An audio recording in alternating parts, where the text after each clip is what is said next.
What is going on, you guys? I wanted to make this video to talk about fat loss, cutting carbohydrates, increasing calories, and decreasing calories. And yeah, let's go ahead and get started. So, a lot of people reach out to me and they ask me when it comes to fat loss what the right approach is. And a lot of people also reach out to me and tell me that they've been cutting carbs or cutting calories. Now, I'm going to start off with cutting carbs because I think that's the most common thing that I hear. And that's the method that I've tried several times in my life. And I'm going to talk basically about why you should or shouldn't do it. So, when you give your body carbohydrates, anytime you give your body carbohydrates, the carbs also have to bring a lot of water into your body. So, in order for the carbohydrate to do its job, you're going to eat the carbs, and your body is also going to take water, bring it in, right? So, as soon as you cut your carbs, you're also getting a lot less water in your body. So, that itself right there, it answers a lot of questions. So if you're eating like a bread or fruit, sugar, anything, just know that you're going to have a lot more water weight than you would if you didn't eat that food. So hopefully that helps. But that would be the first thing is, okay, like knowing that we have water intake coming in with the carbohydrates. That is the reason a lot of people see rapid weight loss when they cut their carbs or they cut their calories. Because a lot of times, again, cutting the calories, people do that first by their carbs, right?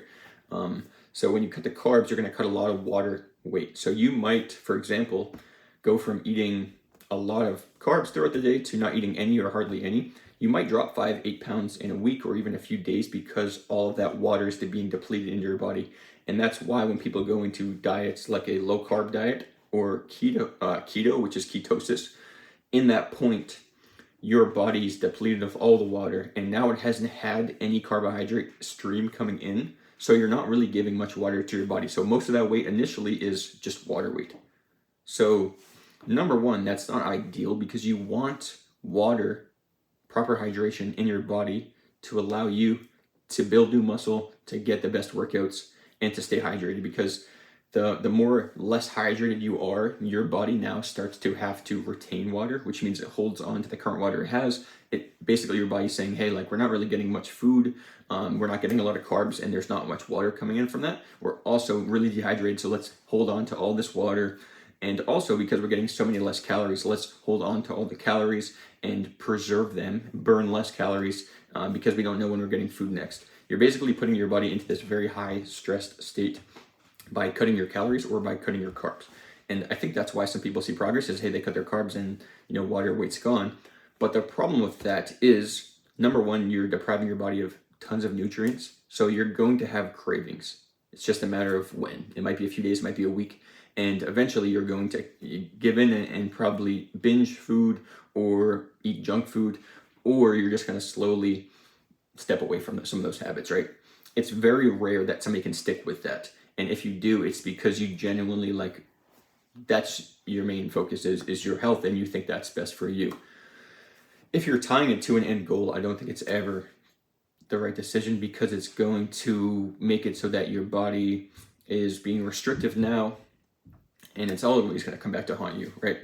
So that's what I would say when it comes to carbohydrates. Now, when you cut calories, the other downfall is if you cut your calories drastically, your body is also, just like with the water, it's going to preserve, right? So your body is going to maintain everything it has and try to hold on to as much weight as possible, because your body is using body fat as energy if you're not giving it much food. So because you're giving your body less food, you're storing more of your fats. Now, if you do the opposite, and this is what I do with all my clients, this is what I've done with myself, it has allowed me to get lean, stay lean, and also build new muscle mass, because a lot of times when you gain muscle mass, it's very difficult to not do so without putting on extra body fat. And I've done so staying single digit body fat. And the reason for that is I've never gone into too much of a calorie surplus, meaning eating way more than necessary. And also I really do my best not to eat too far under that, because when you eat too far calories below what your body needs, again, you're maintaining everything, but also not just that, you're burning so many less calories because your metabolism starts to shrink and adapt to the energy demands. Because of that, your body is now, instead of, say, potentially burning 1,200 calories in one day, it's now burning 400, right? Because you're eating less, and you're actually, because of that, burning less. So the way I like to look at it is like, just like an investment, right? Like you're investing money to make you more money. It's the exact same sense with increasing calories. Like you're giving your body more food to be able to burn more. So you might eat 200 calories more. Because of that 200 calories, you're burning 500 calories more. So you're in 300 calories of a deficit, but you're able to do so better without having to be restricted, and you get better workouts from it. Your energy levels are up. You're not maintaining and restricting water, these sorts of things. And so that's, I think, the reason why you shouldn't have a big jump in terms of calories. Now, what I do with my clients, because it's sustainable, number one, but also because it's going to guarantee results, not just from a hey, we're going to give up sort of sense, but your body will start to burn out and no longer be able to, burn calories and adjust to what you're doing if it's too drastic. So if you go 100 calories or 150 calories 1 week, like you're eating 150 calories less for 1 week, you do it for 5 to 7 straight days, then you jump it down to 200, 250. You do it with a slow 50 to 100 calorie approach. It might take a little bit longer, but you're teaching your body to speed up the metabolism, to burn more, and now your body is almost on autopilot, where it's acting as a interest in a sense, where it's helping you burn more calories because you're giving it more food. Not just that, when you give your body more food, it's going to help you build new muscle mass. And you need more calories to build new muscle mass. A lot of people get stuck in this middle spot where they don't want to eat too much, so they eat, and they don't want to eat too little. Now, you need a lot of nutrients to build muscle, but you want to get to the point that your body's burning so much and you're also eating a lot, right? And so what I recommend you guys do is, number one, think more long-term. Don't have this short-term approach, because it will never work. Like, I've worked with over 60 people and it's never been like a solution that has resulted in what they want. Sometimes the client loses 3-4 pounds in like a week and they're happy about it. And I tell them like what exactly I'm saying right now. And after 2 weeks, they're in a worse off spot, right? It's like, okay, think more long-term, think strategically, don't burn yourself out and don't burn your body out. Because just like with the analogy of a car, for example, if you're constantly filling up your gas tank when it's on E and you have 10 miles till empty, eventually that 25 or 30 miles to the gallon probably cuts down to, 21 or 22 over the span of the week. The amount of efficiency has gone down so much over the month, etc., year. It's the exact same thing with the metabolism. You see, like, when you're constantly under eating so much, then your body's not going to operate well. So let the body adapt to the metabolism, and it gets into this nice fluid routine of when it eats. And eventually at that point, you can start to step away and your body is working on autopilot. That's what I would say would be important, taking that long-term approach. And the other thing I would say would be getting your nutrients on point. So the most important, above all else, step one is just consistently nail your protein. A lot of people get overwhelmed with carbs, fats, protein, calories, what to do. The overarching thing is you want your body burning less calories. You want your body consuming less calories more than, basically you want your body either to burn more calories than you're eating, or you want to eat less than you're burning, right? Whatever way you want to look at it. But you don't want this drastic approach, because again, it makes your body, what it's burning, less efficient, and that just kind of makes it more difficult. So if you have your protein down, what that's going to do is a couple of things. Number one, protein has a satiety effect on the body. So that means that your body is going to feel very full. So think back to the last time you ate a steak, like a 12-ounce steak or a burger, for example. You were probably stuffed after that. Ribs and any like meat, anything with a lot of protein in it, it does that to your body. It really kills your appetite because it's so nutrient dense. It has all of the nutrients your body needs, essentially, with the exception of some of the carbs and fats. But if you can overcrowd your diet per se, or your overall nutrition, I don't even like to say diet, because it puts it in your mind as a restriction. Like, okay, at some point soon, I'm going to stop this, right? Don't look at it that way. Look at it as a lifestyle, and it makes it just one less mental barrier you have to worry about, and it's so much easier to stick with. So that's what I would say is like, hit your protein, because number one, it's going to produce this satiety effect on your body where you feel really full. It's also going to cut out a lot of cravings. So you're not going to want to eat the junk food as much of the carbohydrates. You just simply won't have room, especially if you eat the protein first. It's like as simple as it sounds. Like, you make a meal, you eat your protein, and then, okay, do I want the other stuff? I don't really have the appetite for it.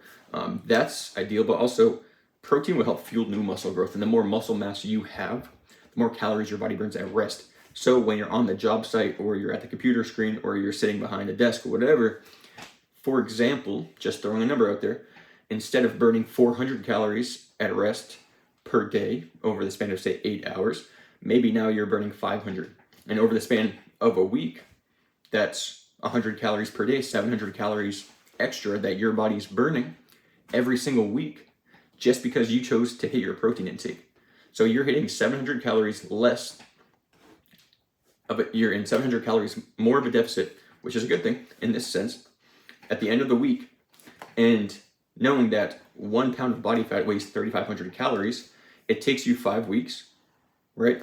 So but I want you to think about the framework behind this, not the end result. You're losing 1 pound of body fat over 5 weeks, but that's 1 additional pound of body fat, right? So that is without you doing anything else, without you working out, without you putting yourself into a deficit, just by simply hitting your protein intake. That will help you cut back so much more and just speed up your body's metabolism. That's like, okay, you're not even like trying to even look at the kitchen and doing better there and cutting out some of the bad things and working out. That's just like, okay, I'm just going to continue my everyday life, but I'm just going to aim for higher protein. And that eventually just increases the metabolism. So that alone, I think, will be super helpful. You get your protein up, it cuts a lot of the cravings out, your calories start to drop in a healthy way, but you start to realize that your metabolism expands, right? And so now you can eat more food. And eventually you get to a state where you have your metabolism optimized because you've taught your body that, like, hey, we've been under eating for far too long. The metabolism has shut down, but we've revived it. We've brought it back to life. The metabolism is now expending more calories. It's burning more calories. Our body is burning so much more. Because of that, we're burning so much more. We're getting better workouts. We're able to eat more. And now you're feeling your hunger, your appetite increase, which means your body's burning more. And that's a good thing. Now, the closer you get to, up that cycle of burning a little bit more, eating a little bit more, your metabolism is ramped up. And now you're so much more efficient with your nutrients. So when you eat a burger, for example, or a pizza, even though it's not ideal, your body is in this rhythm of being super efficient with distributing protein, carbs, and fats, that it knows, like, okay, this isn't a typical meal, but we're just going to pull these nutrients. So like then you eat a piece of pizza or like Boston cream donuts, for example. Not saying this is ideal, but like when the here and there time happens that you do, as you should, enjoy your life, your body is in this metabolism that's ramped up. And so the metabolism just pulls those carbs from from the sugar, for example, and from the donuts, and it just burns right through it, right? And it uses it as fuel to continue burning fat. And I'm not saying eating it all the time like that does that, but if you've taught your body to get into the cycle of high protein, burning more, moving more, and because of that, your cravings are starting to decrease. Now, when you do have that random here and there meal that eventually, again, the cravings start to subside, so you probably won't want these, but when you do here and there, you now know, like, the reason I have this craving is because I'm probably not eating enough protein, or I probably didn't eat enough nutrients today, right, or enough food. But even if you decide, like, hey, I'm going to have this meal, your body is just so much more efficient with it, and you can get away with a lot more because you've primed your metabolism, right? So I think that helps kind of wrap things up for you guys by using some analogies. Let me know what you kind of think about this in the comments. But yeah, hopefully that helps some of you guys out. And just know that, like, restricting yourself this much now is going to cause you next week to be like back to here. Like, you might as well have yourself slowly working from the ground up instead of cutting back. Have your body perform better, right? By like giving it more protein, drinking more water, exercising more, eating more food, right? Like the good foods. And then with time, your body accelerates the metabolism. You're in a closer to an optimized state. And now you can step back off the gas if you choose to do so. But you'll notice it's so much easier to stick with because this habit is now just seeped into who you are. I hope that helps. I want to, again, just sum it up by saying, like, number one, don't cut your carbs. It's something that I've done myself. It's going to be super restrictive and make you, in a couple weeks' time at most, have a bunch of cravings and overeat and things you don't want. I want you to know that you can eat the foods you enjoy. You can eat junk food here and there sparingly, but knowing that, like, have that 80-20 or that 70-30 rule even, where, like, okay, most of my food is going to be high protein quality food. When I say high protein, you don't have to cut out the junk stuff. Just eat more of the good stuff. So eat more burgers, steaks, fish, chicken. Eat less pizza, crap stuff, right? Like, you can still have rice, oats, pasta, like good foods. But if you prioritize the majority of your nutrition from the high protein, energy yielding, in a sense, foods, and you'll be so much better off, because now you're eating the food and your body's burning so many more calories because of it, building so much more muscle because of it, speeding up your metabolism because of it, rather than with the carbs and the pizza. Not to say it's the worst option, but it's harder to get a lot from that in terms of nutrients. There's not much in those sorts of foods. So prioritizing the good foods and overcrowding yourself with those healthy options, in a sense, I think will be very helpful, rather than taking a restrictive approach. And again, these are things that have helped myself, and also my clients, because it's good to have numbers and we want numbers, but ultimately we want to get you to a point that you're intuitive with it. You can do this and keep this lifestyle and not have to think about it. And the best way to do that is to start, you looking at those data points where they are and making small tweaks to it with time.